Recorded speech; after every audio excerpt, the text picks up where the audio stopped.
আসসালামু আলাইকুম ভিউয়ার্স, শুধুমাত্র ময়দা দিয়ে এত সুন্দর একটি ডিজাইনার চিপস এখন থেকে বাসায় তৈরি করে নিতে পারবেন, একদম দোকানের মতন। খেতে যতটা সুস্বাদু আর এতটাই কুরকুরে, আবার এটাকে কিন্তু আপনারা তৈরি করে সংরক্ষণ করে রেখে দিতে পারবেন একটি এয়ার কন্টেইন বক্সে। এত সহজ এই চিপসগুলো তৈরি করা। তো দর্শক, আমি ইউটিউব ঘাঁটতে ঘাঁটতে এক দিদিকে দেখি, উনি প্রতিনিয়তই এই চিপসের ভিডিওগুলো তৈরি করে থাকেন। তো দেখার পরে অনেক আমার আগ্রহ জাগে যে আমিও এই চিপসগুলো তৈরি করব, আসলে হয় কিনা দেখে নেব। তো মাশাআল্লাহ একদম পারফেক্ট হয়েছে চিপসগুলা। তো দর্শক, এত সহজভাবে তৈরি করার এই চিপসগুলা, তার জন্য আপনারা আমার সাথেই থাকুন কিভাবে তৈরি করে নেওয়া যায়। তো প্রথমে এখানে আমি একটি বাটি নিয়ে নিলাম, আর বাটিতে দিয়ে দিলাম 4 কাপের 1 কাপ ময়দা, আর দিয়ে দিচ্ছি হাফ চা চামচের কম লবণ, আর দিয়ে দিচ্ছি হাফ চা চামচের কম বেকিং পাউডার। বেকিং পাউডারটা হাতের কাছে থাকলে দিবেন, না থাকলে অপশনাল, স্কিপ করতে পারবেন। শুকনো উপকরণটা আমি একটি হ্যান্ড ব্লিটারের সাহায্যে একটু মিশিয়ে নিলাম। তারপর অল্প অল্প করে পরিমাণের পানি দিয়ে একটি পাতলা ব্যাটার তৈরি করে নিব। খুব পাতলা করব না, আমি যেই পরিমাণের পাতলা ব্যাটারটা তৈরি করব আমি শেষের দিকে দেখিয়ে দিচ্ছি কতটুকু ঘনত্ব ছিল আমার এই পাতলা ব্যাটারটা। তো দেখলেই বুঝতে পারবেন। এখন আমি একটু একটু করে পানি দিয়ে খুব ভালো করে বিট করে নিচ্ছি। এখানে যাতে কোনো গুটুলি বা দলা না থাকে সেইভাবে বিট করে নিতে হবে। যদি এখানে দলাটা থাকে তাহলে কিন্তু আমরা তৈরি করার সময় সমস্যায় পড়তে পারি, তৈরিটা ভালো হবে না।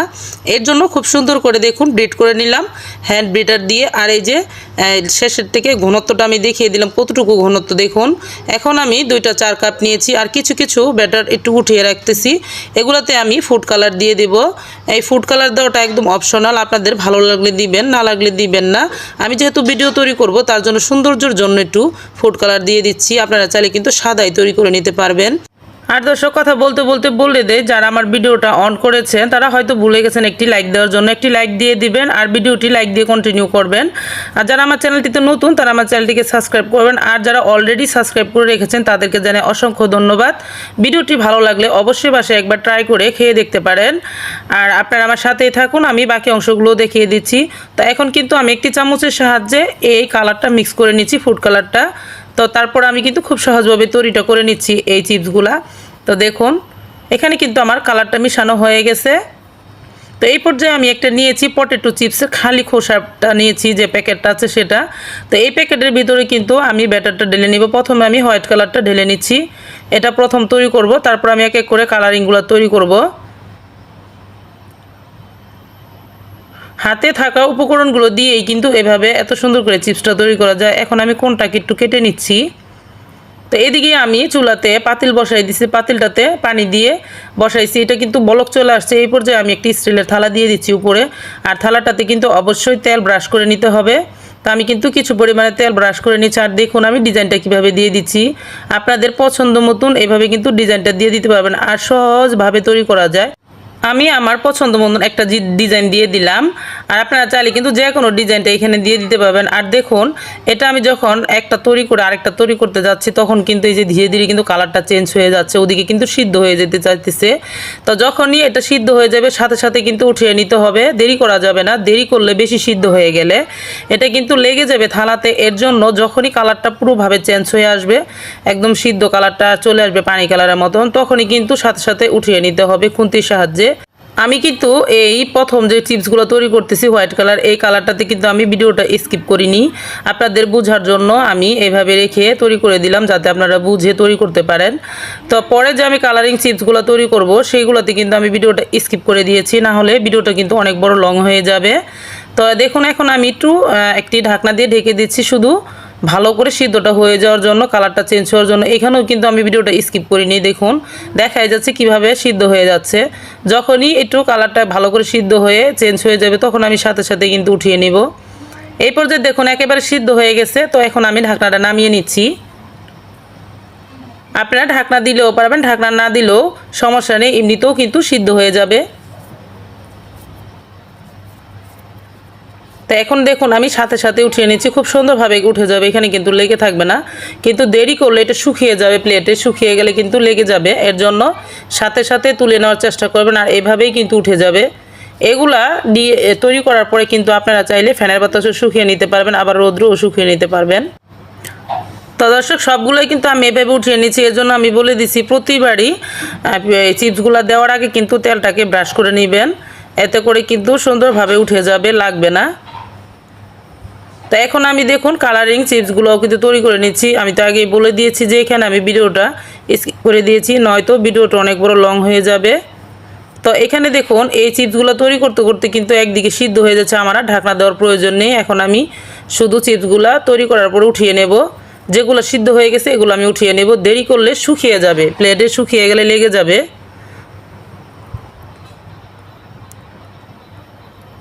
চুলায় পানিটা বলক চলে আসলে কিন্তু চুলাটা মিডিয়াম লো আঁচ করে নিয়ে তারপরে এভাবে চিপসগুলো তৈরি করতে পারবেন। তো আমি 3টা কালারে কিন্তু আপনাদেরকে দেখিয়ে দিলাম কত সহজভাবে বাসায় এই চিপসগুলো তৈরি করা যায়।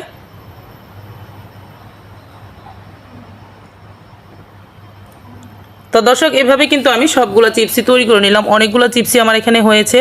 এখন আমি এগুলো রোদ্রে শুকিয়ে নেব। রোদ্রে শুকালে ভাজার সময় একটু বাঁকা বাঁকা হয়ে যায়। আপনারা চাইলে কিন্তু ফ্যানের বাতাসে শুকিয়ে নিতে পারবেন, ফ্যানের বাতাসে শুকিয়ে নিলে সেই বাঁকা বাঁকাটা হবে না এখানে আর। তো প্রতিটা চিপসগুলো কিন্তু শুকিয়ে দেখুন কতটা সুন্দর হয়েছে, একটা চিপসও কিন্তু ভেঙে যায়নি। তো এইগুলোকে কিন্তু আমি এখন একটি এয়ার কান্টেন্ট বক্সে রেখে দিতে পারবো সংরক্ষণ করার জন্য। আপনারাও চাইলে কিন্তু একটি এয়ার কান্টেন্ট বক্সে রেখে দিতে পারবেন সংরক্ষণ করার জন্য। আর যখন ইচ্ছে তখনই কিন্তু ভেজে খেতে পারবেন, বাচ্চারা খুবই পছন্দ করবে এই খাবারগুলা। আর এটা খুবই পুষ্টিকর খাবার হবে যেহেতু নিজের হাতে তৈরি। তো দর্শক আপনারা চাইলে কিন্তু এভাবে তৈরি করে সংরক্ষণ করে রেখে দিতে পারবেন 6 মাস পর্যন্ত। তো এখন আমি এগুলাকে ভেজে নেব। তো দর্শক আবারও আমি বলে দিচ্ছি, আমার নতুন নতুন ভিডিও পাওয়ার জন্য আপনারা পাশে থাকা বেল বাটনটি বাজিয়ে দিবেন, চ্যানেলটিকে সাবস্ক্রাইব করবেন, একটি লাইক দিয়ে দিবেন আর আমাকে ভালো মন্দ সব কিছু কমেন্টে জানিয়ে দিবেন। তো এইভাবে দেখুন আমি এই যে একটি কড়াই বসাই দিছি, কড়াইতে কিন্তু আমি এখানে তেল দিয়ে রেখেছিলাম। আর সেই তেলটা কিন্তু আমার আগে থেকে ব্যবহার করা। তেলটাকে প্রথমে হাই হিটে ভালো করে গরম করে নিয়ে তারপরে চুলাটাকে মিডিয়াম লো আঁচ করে হালকা আঁচে কিন্তু এগুলাকে ভেজে নিতে হবে। আর এগুলো কিন্তু দেওয়ার সাথে সাথে খুব দ্রুতই কিন্তু ভাজা হয়ে যাবে। তো আমি একসাথে কতগুলা ভেজে দেখালাম আর সবগুলো আমি একইভাবে ভেজে নিয়েছি। তো দেখুন কতটা সুন্দর হয়েছে এই চিপসগুলো ভাজা আর তৈরি করার, খেতে কতটা মজাদার হবে। এগুলো এখন আপনারা চাইলে কিন্তু মিঠাই দিয়ে শিরা করে উপরে ছিটিয়ে দিয়েও খেতে পারেন, আবার চিনি ছিটিয়ে দিয়েও খেতে পারবেন, আবার এমনিতেও কিন্তু খেতে পারবেন। তো একটা আমি আপনাদেরকে ভেঙে দেখিয়ে দেব আসলে এটা কতটা কুরকুরে হয়েছে।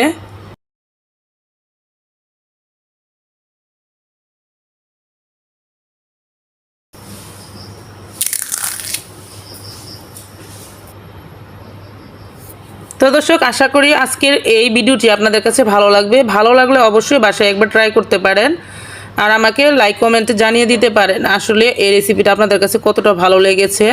আশা করি ভালোই লাগবে। তো আজ এই পর্যন্তই, আরও একদিন চলে আসবো নতুন কোনো ভিডিও নিয়ে ইনশাল্লাহ। ততক্ষণ পর্যন্ত আপনারা সকলে ভালো থাকবেন। সকলকে জানাই অসংখ্য ধন্যবাদ। আল্লাহ হাফেজ।